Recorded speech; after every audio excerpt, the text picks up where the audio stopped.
What's going on, y'all? So listen. What's going on, you guys? Since y'all was badgering me about it, I can't even put up a video without somebody asking in the comments, "Are you gonna review? Are you gonna review?" I'm like, dog, did you not see the Love and Marriage Huntsville? I said I will watch it and see what it is today. But anyway, we here for a whole new series, or I should say, a whole new city of the franchise of Love and Marriage. Okay. This is the third in the franchise. The first was Love and Marriage Huntsville. The second was Love and Marriage DC. And now this third city we have is Love and Marriage Detroit. Honestly, at first I was thinking, how come they didn't just bring back Love and Marriage DC so we can complete the season? For I believe this is season 2. But as they're doing it now, I understand why they're doing it so that people can actually watch Love and Marriage DC. I mean, not DC, but Detroit when it comes on.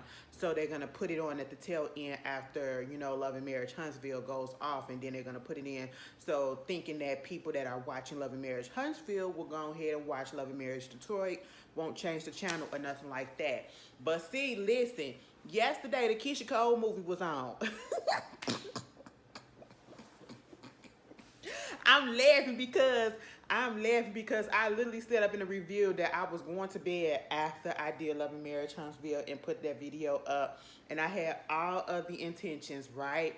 Something, I don't know why, I just went through my guide for whatever reason, and I saw that the Keisha Cole movie was on. I said, oh snap. For some reason, I just said, let me go ahead and start watching it, okay? And I started watching it and wound up watching the whole thing and doing the whole review last night. But maybe because I just knew that that wasn't serious enough for me to actually have to completely focus on, and I can just goof off on it or whatever, which I did. But Love and Marriage Detroit, I had to wait because I needed some energy and I wanted to get some things together because this is a whole new cast of people, a brand new city. We are actually in the city, okay? We in the Midwest, come through Midwest, and we also in Detroit. And we also dealing with black folks. And I'm sorry to say this or to make it sound like this, but as soon as I heard Detroit, all I heard was music and church. Music is fine. It was a church part that, and they already doing it. They already doing it. And no, I don't have a problem with people in the church or whatever. I just have a problem with people that just use this, and as they was doing up in this first episode, use this like God in the Bible, whatever, to, you know, excuse their behavior and the way that they treat people within their own households. I mean, their wives, okay? That's just basically what it is.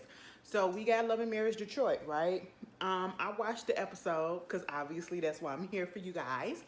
And I'm going to say this. I'm just being honest. Looking at these shows like Love and Marriage Huntsville, Love and Marriage DC, Love and Marriage Detroit, especially Love and Marriage Detroit, girl, I ain't never get such a strong vibe like that in a minute. Y'all just don't make marriage look fun and desirable. You make it look like it's a chore. You make it look like you gotta dumb yourself down some, you know? You make it look like you have to play this role and you have to play this role, and bitch, we are not equal in between. There is no in between and nothing like that. Now, granted, I'm not dumb, okay? I'm not dumb. I know that relationships of all kinds have their issues, have their struggles or whatever. Everybody's not happy, everybody's not sad, you know? But at the same time, for this to be your very first episode, and then for y'all to be on this show putting out all y'all issues, baby, did Carlos go out and scout the people that had issues, like real ass issues up in their goddamn relationship? Because honestly, some of these issues, I'm sitting here looking like, I said, oh, why would y'all get on this show and put this out here? Because I'm like, damn, I'm just looking at it from this first thing, and I'm just like, some of y'all may not make it. All I'm thinking about, we just got the breakup of Monique Samuels and Chris Samuels, okay? They broke up after season 1 of Love and Marriage DC, and I'm just like, girl. Now, I thought the men on Love and Marriage Huntsville were unlikable. The men on Love and Marriage DC, tolerable. The men on this show, Love and Marriage Detroit, two of them I really can't stand already. Two of them I really can't stand already. And the third one might just throw his ass up in there later on. Because he didn't show his ass yet. But the first two, oh my goodness. I'm sitting here looking at them like, wow, this reeks of misogyny. This reeks of male chauvinism. Okay? Nah, that's why they were sitting there talking about are you a man chauvinist? I said male chauvinist. That's what it is, male chauvinist. But we'll get it. And then of course, again, like I said, hiding behind the Bible and God as a reason why you're doing and saying some of the things that you're saying. So let's get up into the couples. We get introduced to Brandon and Christina. Now see, Brandon and Christina, I don't see them lasting past. If they make it throughout this whole series and this whole tenure of Love and Marriage Detroit, depending on how many seasons they get, which I'm pretty sure they're going to get a second season, because I ain't going to lie, it look kind of good. It look kind of good because it's fresh, it's new people, you know, and I can kind of deal with it. I know how my Midwest people are. But at the same time, I'm looking at Christina and I'm looking at Brandon, and I said,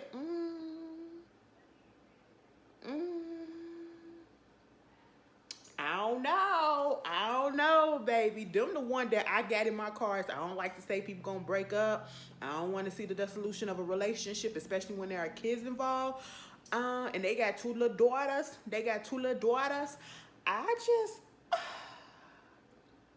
On this first episode, they were celebrating 11 years. I am surprised how they made it to 11 years. I'm just going to be real with y'all. The way oh my goodness, I can't wait to get into it a little bit. Because they met off of social media. Like, he saw her on Twitter, and then, you know, he follows her, she followed back. They start chit-chatting or whatever, chit-chatting and all that stuff.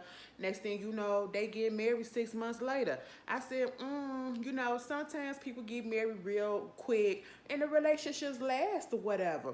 But then sometimes, you know, they get married real quick and then they end just as quick. I feel as though with these people, Christina and Brandon and his man Bun, they should have let that shit marinate a little bit longer so that they can get each other quirks and likes and dislikes. I really feel like they really did not know each other, and they spent the majority of this goddamn marriage trying to figure out who the hell they are, okay? Their likes and dislikes and all of that. And at the end of the day, after looking at this first episode and that one particular scene, Brandon do not like that lady. He does not give me that he really like Christine like that. And I just feel a little bit bad for her. Now, let me tell you something, Christine. Where you messed up at, and I already knew Brandon wasn't shit, y'all got married, and on the picture, y'all seeing y'all idols and seeing your first kiss or whatever as a married couple, and he got sunglasses on the top of his head. You could take your sunglasses off. I said, what the fuck is this? I said, oh, he's going to be a problem. He is going to be a problem. Then you got Anthony and Latoya, right? First of all, let's go back. Christina is like, you know, this social media influencer. She gives me fashion teas. She's like a fashion influencer. She's like a mommy influencer, whatever. And then you get Brandon, who is an entrepreneur. He has this music company or whatever label called Star Search? Star Factory. All right. He had it for the past 17 years. You know, developing artists. On the one hand, I appreciate that because it is refreshing to know that there are people out here still that believes in actually developing these artists before they try to come out, okay? Because then if you don't, you would get a motherfucker on the stage like Ice Spice. No shade to her, but when I'm talking about that, she ain't got no stage presence, or you will get a bitch like Summer Walker. It took Tiana Taylor to come through and do a little toot to jazz her up, and I said, yes, bitch, do what you gotta do, because that last performance that she did, that Tiana came in and she was creative directing and giving her little choreography or whatever, she did that. I said, all right, and that's the first time I said that about Summer Walker, okay? You need somebody that'll give you some little development, okay?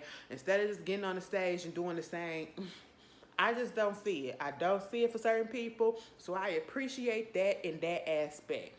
But also, given the way that he acted, I said, girl, your man that cheated on you before. If he hasn't physically cheated, he will. We're going to pull a pause on that. Then you get Anthony and Latoya, right?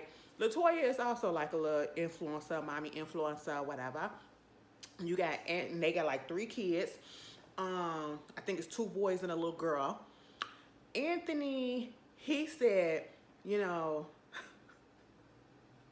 the way the way he said it, it was almost as if we didn't know what Live Nation was. He said, I work for this company called Live Nation who puts on things like concerts and events. I said, nigga, we know what Live Nation is. He said it like we ain't never heard of the company. I said, what, Ticketmaster, that wrestles over there, the Ticketmaster. Okay, that gives us update on our concerts and our shows, you know. But okay, cool. You know, you do that, and he also do some other stuff. Girl, probably in, I don't know. Anyway, you get them, and he is very much. I want to be the man of the household. You know, my wife is gonna follow what I say. And I'm not going to ask her for anything, permission to do anything. And I feel like what people get it mixed up at, you're not asking your spouse for permission. You're letting them know what's going on so that they can be well aware of it. And if they have some concerns or whatever, they can voice those, you know, and it's a respect factor and a respect thing. And I just feel like Anthony just don't understand what that means. Anthony is giving me, he wish he was back in the 1950s or back when women didn't really have rights and all that they do was to lay down and to have their husband's babies and to clean the household and to take care of the cats and to do whatever it is that he say do. And let him do whatever he do because they ain't got no voice. That's basically what Anthony was giving me. Then you get Russell and Kobe. And you know what? Anthony's wife, she's a goddamn doctor. Like, she's a sports doctor or whatever. Girl, I was like, and you putting up with this shit? All right, girl, you must really love that man. Kobe and Russell, you know, I forget what Kobe do. What Kobe do? Is Kobe the one that's the influencer? Yeah, Kobe is the influencer. I said Latoya was the influencer. No, Kobe is the other influencer. Latoya has a real job, and I hate to say it like that because I know that, you know, being a social media influencer and, you know, brand ambassador or whatever, that's somebody's real job for real these days. But when I say real job, I mean like a get up out the house and a lawyer, a doctor, a teacher, something like that. That's what I mean. It's no offense, but I'm pretty sure y'all get what I'm saying. But Kobe and them, they got, you know, she a little entrepreneur too, you know, social media influencer and all that stuff. She do similar stuff to what Christina do, right? And she's married to Russell. They've been married for like 3 years. They got a little 1-year-old, or I should say 18 months. And Russell, he has a nonprofit called Soar. Okay, we're going to soar through the skies like an eagle. And it's for literacy, sports, and stuff like that. I said, okay, cool. I'm liking that they're helping the community because that's what it's about. I feel that. And he also, I believe he's like into divinity. Girl, he about to go. He got. Like, one of these people up in here, I don't know if it was him or if it was somebody else, but in the preview for, you know, they do the little trailer, whatever, for what's going to happen for the rest of the season, they was like, well, he didn't tell me that he was going to divinity school and he had already been up in divinity school. Bitch, I'm not trying to be nobody's first lady. That is the realest shit I heard in a minute. I said, I know that's right. I don't want to be held to this type of standard, girl. I don't care. Okay, you do what you gotta goddamn do. I'm not gonna be, you know, it is what it is. So then let's get up into what this episode was about. We're just gonna go couple by couple. When we first see everybody, the very first scene actually was Carlos. Carlos took it upon himself who is Carlos King, okay, the producer of the show, probably the creator as well, and hopefully he can now focus on his shows that he has. He took it upon himself to do a narration. He took it upon himself to put himself into the situation because, he's from Detroit. Y'all saw at the beginning where he had that little boy that was standing there with the crown on his head because they called him he called himself the reality TV king. I don't know who told him. Okay. Anyway, it is no hate. It's just Carlos King has really been getting on my nerves lately. I don't dislike him. His voice is a little bit annoying, especially when I was listening to him at the beginning. When you start getting on my nerves, I just started nitpicking a lot of things just to not like about you. You know what I'm saying? For the time being. And at that moment, like, his voice was irritating me. It was just like, can you read the cue cards that you're writing or whatever? So I was just being super petty. So there's that. But if he learns to be the fuck quiet sometimes, I can get back on his side 100%. I'm not totally off his bandwagon. I just got to put him on pause for a little bit because he's been irritating me for the past few weeks. Anyway, moving on from that. So we get that, right? And of course he introduces the couples. Then we get into them having like a Father's Day grilling, going out to the park, all of us coming together.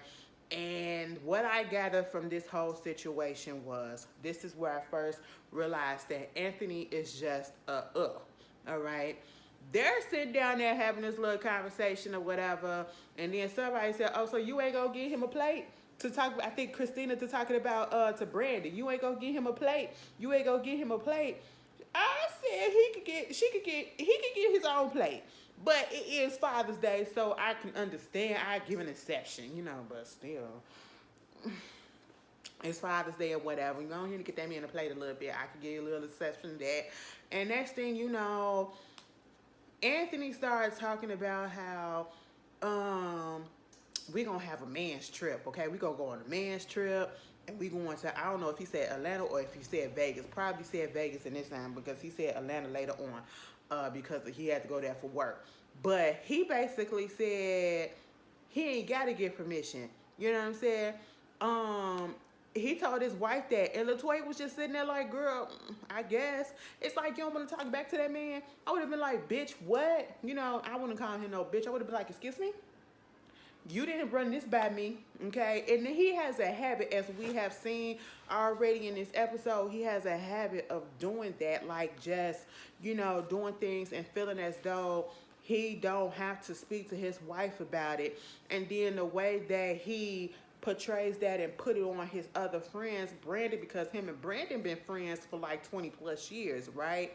And so his whole thing is, I seen the stuff that's been going on. He been telling me stuff that's been happening and all this stuff and woo, woo, woo. And I need my bro to stand up for himself. And you gonna ask your wife, you gotta ask permission from your wife to do this and to do that. I said, slow your roll. Like Christina said, it ain't about goddamn permission, girl. Like, he can do whatever the hell it is he want, but just run the shit by me. It ain't just you. And plus, at the end of the day, he has kids. You have a wife and you have kids. If you don't give a damn about the wife, that's one thing. But you have kids that need to know, you need to know if something's going on, and your wife needs to know where the hell you are. Okay, if something happens, you know what I'm saying? So like, Anthony, you have kids as well. Why wouldn't you run shit by your wife also? For that very reason.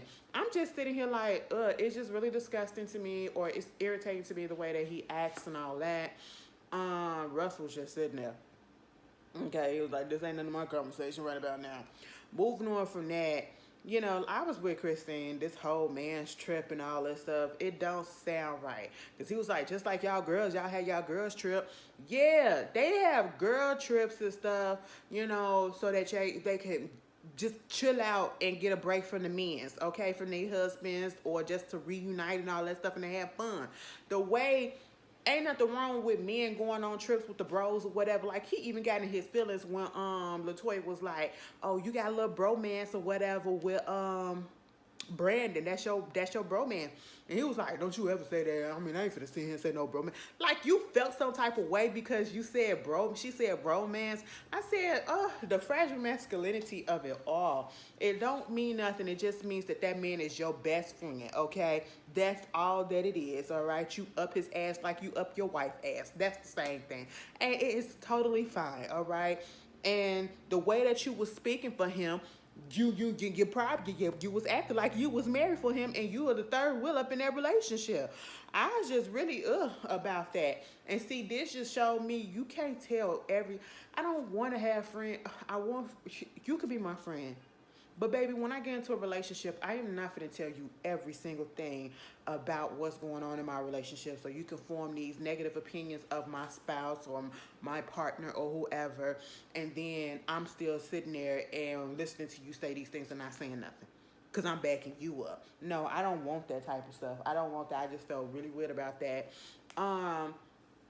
Later, you get Christina and Kobe. They meet up with the kids. They go doing a little tumbling stuff and basically just talking about life and how it is to be mothers and working and trying to get back into the mode of things and all of that stuff. Woo, woo, woo, woo, woo, woo. That really wasn't much.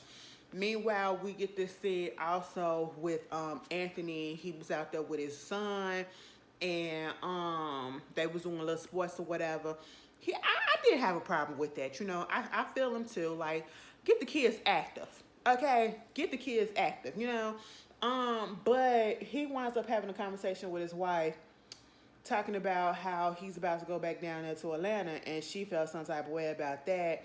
And it was like, you know, it's not going to be like last time and all that stuff. You always feel some type of way about Atlanta. She was like, yeah, because last time, this motherfucker, like he said, he had an opportunity to work with the Marvel Studios, Disney Marvel Studios down there in Atlanta, 9 out of 10 at the Tyler Perry Studios, because that's what some of the movies be, be made at or whatever. So I don't know exactly what he was doing down there, but opportunity came to him and he didn't even say nothing to his wife about it. He just picked up and went down there, okay? And, you know, she felt some type of way, as she should. And then you going back and forth, and you're not really telling me everything that's going on. You sprung this on me. You left me in the house with 3 kids at the time, for real. You left me at the house with all these kids. Mind you, she is a doctor, so this is doing when the pandemic first broke out. She's at the hospital, plus she has to watch 3 kids on her own as her husband just picks up and fucking go, you know? And I was just really like, he don't get it. Okay, he said it came to a point where he had to go ahead and leave Atlanta because if he would have stayed down there, the marriage would have been over with. I said, I don't understand how the marriage is still here. I don't get it. He just irks me. Like, something about him just really, really irks me because he comes off like he's a nice guy, and he very much well could be and is, but he still has that undercut layer of male chauvinism, misogyny, and feeling like this is how stuff's supposed to run. Because he was like, because this is how they used to do back in the day. And I was so glad when Latoya said, well, baby, this ain't back in the day, okay? You just can't pick up and leave and not say anything to your family, you know? And mind you, this is during a time at the peak of the pandemic. What if something would have happened to you? Or what if you would have brought something back to the house? Come the fuck on. I said, child, niggas just don't be thinking or don't be caring. They also, Latoya also got a wine called Opulence, you know. I said, oh, y'all giving me very much Marceau and Letitia. Come on, Black. But see, they had their wine up way before them, you know, and I'll probably be more privy to taste their shit before the others. But, because they sound like they know what to do, bitch. Latoya was like, so we got to go ahead and get this together, whatever. Then we got to go back down there to Napa Valley to look at the wine, the vines, and the grapes and all that stuff and see how everything is going for this particular. I said, oh, bitch. She said, yeah, girl. Okay, I ain't new to this. I'm true to this, bitch. I know exactly what I'm talking about. I ain't wake up one morning and just say, oh, because I'm on this reality TV, let me get some wine. Okay, I want to do wine. No, girl, I studied. I said, oh, all right. Y'all be out there stumping the grapes too, like I love Lucy. All right, give me a bottle. Give me a bottle. Okay. So that was cute or whatever. Moving on from that, we get to Brandon and Christina.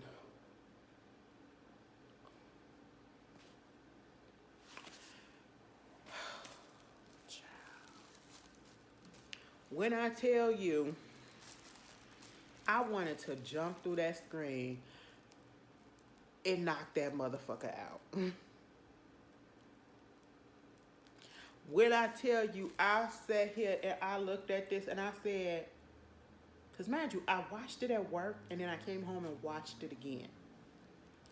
I was just like, and each time that I watched this scene, I was sitting here like, I had this equal reaction. It was almost as if it was the first time I watched it. I said, how freaking dare you? So he's at his, Star Factory, and he's working with this artist in the booth. She got a little something. She got a little something. She look decent. She look decent. And he looking like he know what he doing or whatever. But I'm going to tell you something, Brandon. You and your man bun, that song was a little dated because it sounded like I heard it before, okay? And it sounded like a whole bunch of shit that I've heard before. Y'all want to know? People get mad when we say Chris Brown, and I don't know why I'm saying this, but I'm just doing it because it's on my man. Since we're talking about music, people get mad when we say Chris Brown, he be making the same songs all over again. Chris Brown released a new song. Ain't nobody really talking about it. And if they is, I'm just not hearing about it. I heard the song. The song sound the exact same of the shit that he always put out. I'm just going to put that there, okay? It literally sound like something that came out already, that he done put out multiple times already. But that's neither here nor there. So he up in the studio vibing. Brandon gives me... Oh my goodness. He looked like the big brother to Tariq or whatever. What was Janine's boyfriend from since she was in 8th grade that she was living with on Abbott Elementary, the rapper entertainer? He looks like him. Okay, he looks like he could be his big brother. You know what I'm saying? And especially when he started dancing in the studio. I was like, you doing a lot for a song that ain't even all that. It ain't worth all of that, okay? It was cute, but you ain't need to be doing all of that. But, so he telling her, the song has a melody, okay? So you need to sing it as a song and not like a rap verse, okay? I said, oh, he got a nice little voice on him too. So he was doing what he had to do. He all like, I said, now you telling us to sing it like it's a song, but you dancing like it's a rap song. I said, which one is this, baby? Which one is it, Bronson? And next thing you know, while he getting into it, he was like, yo, give me five. Go out there, get you something to drink or whatever, calm your nerves and all that stuff. And then you come back. Cause Christine had,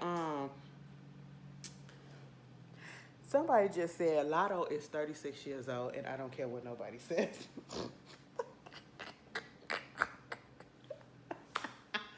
She do seem older than what she is. No shade. If it wasn't for the fact that I seen her, the very first time I seen her was on a rap game. And I think she was like 16 on a rap game.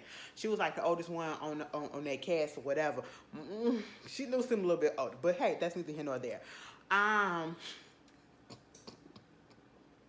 Anyway, his wife, back to the show. Brandon's wife, Christina, she had FaceTimed him. He answered the phone. Hey, what's up? Hey, babe, I was just calling to see what's going on. I mean, I'm over here working. Okay. You at the studio? Yeah, I'm at the studio. Like, I'm in this flow or whatever. I'm trying to get back into it. Okay. So, can I get back to it? I mean, I was just calling. He was like, that's what you called for, just to see what's up? I mean, I'm just calling to see what time you coming home tonight. I mean, I don't know. I might be working late, so I can't give you no time. Oh, okay. What's wrong with you? I mean, ain't nothing wrong with me. It's just like I'm at the studio and I got this flow going, and it's like, my energy for this flow, whatever, is just about to leave because, like, what you want? I was sitting there like, and then he has the nerve to say, so you just called to say hey? Like, he was disgusted. And I was like, what? Now, if you knew that you was going to be irritated by your wife calling you in the middle of a session or whatever just to say hello, you've been together for 11 years. You should know how she is, okay? You shouldn't have answered the phone. You should have just let it kept on ringing or ended it before. It was so many things that you could have did instead of just being so fucking rude and disrespectful disrespect, because I'm in my zone and you making me get out the zone. And it's like, damn, at this point I might as well just end the session, because the energy and the flow that I had, the vibe that I was going on, it's just kind of gone and all that stuff. And I was just like, oh my goodness, that is disgusting. I said, you really gonna get up on this TV and you really gonna do this in front of this cameras and be like that? You couldn't even fake it. Granted, I appreciate you being real, a real fucking asshole, I don't care, but that was just too much. I said,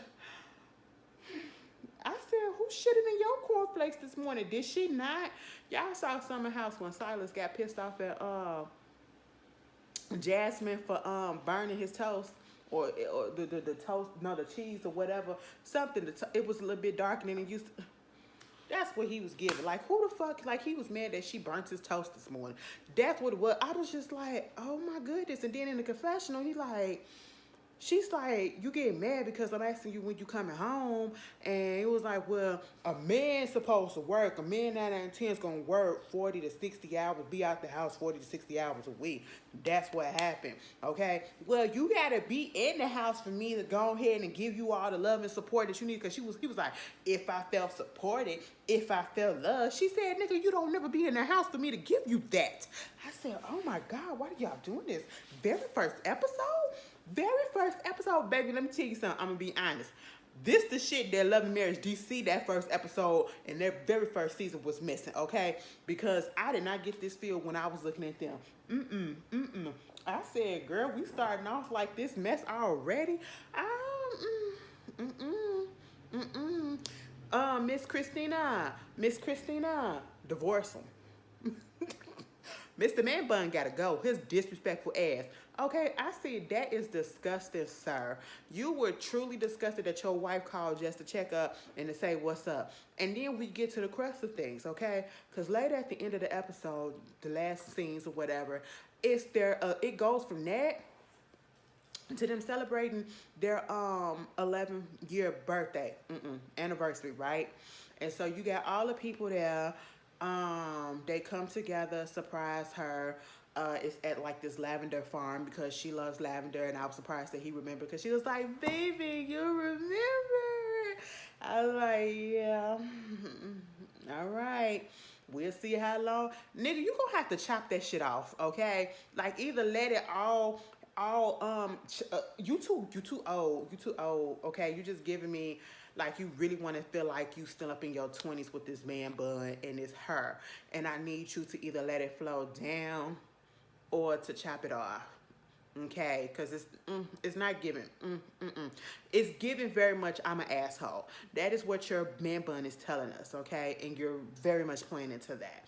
And so, you know, the couples are impressed with this, and we find out that Russell ain't romantic or whatever, because listen, Brandon had the shot, had some artists out there singing and everything, had it all set up. So I give you A for that. It felt like you was trying to make up for acting like you couldn't stand your wife, because literally that's the vibe. You don't want nobody to sit and think that you don't give a fuck about your wife and that you just don't like her. That's just basically what it was. So it went from that, pleasantries and all that stuff, and everybody having fun and everything.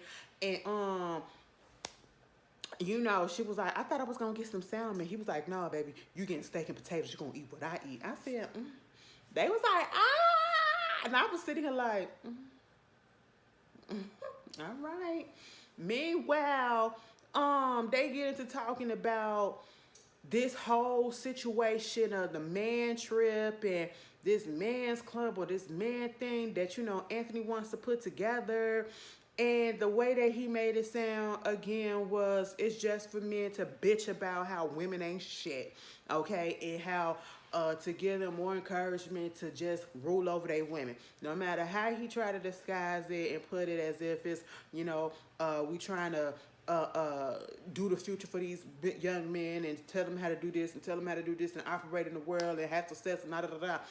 Girl, it was just sounding to me, because of how he was, that it's just about to bitch about women and how women, it felt very incel-y.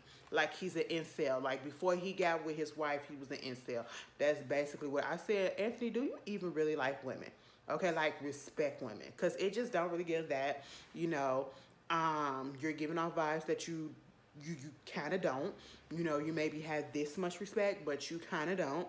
I just didn't like the fact that he was being Brandon's mouthpiece and all up in his relationship. You took it upon yourself on their 11th year anniversary event get together to basically come at Christine about the way she is with her husband and about basically wanting him to communicate something that you don't do with your wife and actually talk to her about how things are going. And you know, you come through talking about something, well, this my friend or whatever, and he be sitting there talking to me about how, you know, I see your success and we just want him to be successful too. And it's like, you know, basically you stopping him from being successful. And I'm sitting here like, are you serious?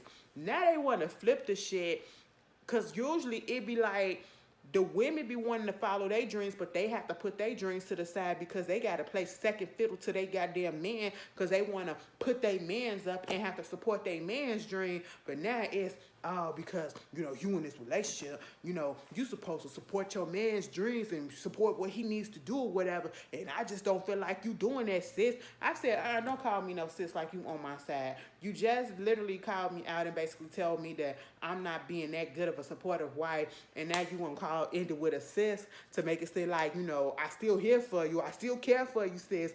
No, don't do that. And the way that he was talking, Brandon just sitting there, and I'm sitting here like, I would never let my friend talk to my partner like that. I don't care if you're talking for him or her or whoever. I don't care if you're trying to encourage. No, you're not finna talk to my spouse like that. You're not finna do that. And not at our anniversary. I just really wasn't here for it. And then Brandon chimes in. Okay, and I was just like, wow, so you're just going to pile up on Christine? Now, don't get me wrong. Christine can be a little annoying, and I'm seeing that. And I could see how you could be ticked off and be like, God damn, bitch. But let me tell you something. We're going to keep that in-house. Okay, we're going to keep that in-house. We're not going to display that in front of everybody. That sometimes you annoy me because everybody in a relationship, there comes a time or many where your partner, your significant other, is going to get on your goddamn nerves. The only thing is, y'all putting that shit out there in display. And I just don't like that, okay? Because now you got everybody and their mama talking about it on your anniversary. All right, and Brent, I want you to be supportive. And then they bring up this shit about him going to the club because, you know, he do music and all this shit. And Christina said, no, boy, you're not going to the club. You're not going to the club. And then here come Anthony. I said, Anthony, why are you worried about what he does? Why are you worried about him going to a club and all this stuff? And why are you worried about worry about what you do, okay? You are a male chauvinist, okay? And that's just what it is. And then I'm sitting here like, you talking so much, and I'm like, you can't decipher and read between the lines that something else has been going on to make Christine say the things that she's been saying, to make her feel the way that she's been feeling, especially as strongly about this club situation. I instantly picked up on it, maybe because a woman or whatever can relate to other women, but I instantly picked up on it that Brandon ain't all the way clean. Brandon did some shit. And 9 out of 10, when you see the way that, you know, when you hear about men being in the industry and they're doing artist development or they're a manager and they're doing this with women or whatever the fuck, you automatically think that they're 9 out of 10 is going to have a relationship with one of those artists or cheat on their spouse with one of those artists. I hate to put that out there. That's a stereotype, but it sometimes come true. It's sometimes a fact. You know what I'm saying? And the way when she was like, and with your history at the clubs, with the clubs, and Brandon was like, not Brandon, but Anthony was like, wait a minute, what? What history? I don't know nothing about that. Exactly, so you should shut the hell up. Oh, Brandon ain't gonna tell him about that. You can tell him everything else that Christina's doing wrong, but you ain't gonna tell him about the fact that you got into a little emotional affair with one of your artists that you used to take to the club and all that stuff when you used to go to the club and stuff. And that's why Christine don't want you at the club and whatever, because it might lead to something else. I said, bitch, you ain't trustworthy, and you expect that lady to want to be girl, and you thinking, you know, acting like she ain't got a right to feel the way that she feel and act the way that she act because, bitch, she can't fucking trust you. And at that point, I ain't even supposed to be with you. Okay? I ain't gonna be with you doing all of that. Girl, fuck out of here. And then He has this artist, the artist that he was working with. He didn't tell her. He didn't tell his wife that he was working with this girl because, according to him, you know, I gotta tell her at certain points, and it's a way I gotta tell her, and I haven't figured out how I'm gonna tell her. And I'm sitting here like that don't even make sense. If you're on your P's and Q's, you're on your up and ups, and if you're being professional, how come you can't automatically just tell your wife, oh, I'm working with this new girl? Because you done shit before. That's why. And it took, I think, Kobe to put it out there that he's working with somebody because he done told Russell, and Russell done told Kobe, and Russell, you be quiet too. You up here telling her, keep your, take your toes out of their business and keep it up in our household. Don't interject. Now, on the one hand, I would have been here for that, like, get about their business. But on the other hand, you was up in their business, and you told her, okay? And everybody else is saying some shit, bitch. I'm going to try to fuck you too at this point. Let me get my lick in. I ain't finna just sit here and be quiet. How dare you get mad at her just because you done told her and you spilled the beans. And that Brandon's sitting there looking like, God damn. So you ain't tell her. And I'm sitting here like, that is an issue. That is a problem. That you felt the need to keep this a secret, that you are working with another artist, a woman artist at that, to the point where you got this girl crying on her anniversary. Oh, girl. This episode was cute. This premiere episode was cute. Okay, I ain't even gonna lie, bitch. I ain't know I was gonna be on here talking this long. I really didn't, girl. I don't know when the last time I did a long video for a Love and Marriage episode. But y'all tell me how y'all feel. I'll be tuned in. I feel like they're gonna get on my nerves, but I feel like I'm gonna have some shit to talk about. But yeah, I will see you guys later. Oh shit, the awards are on and Real Housewives is on. I gotta figure out. I'm not even too enthused to look at the BET Awards tonight. I'm just go with my regular schedule and I'll do it on the rerun. I'll see y'all later though. Y'all still get the shit, but I'll see y'all later. Peace.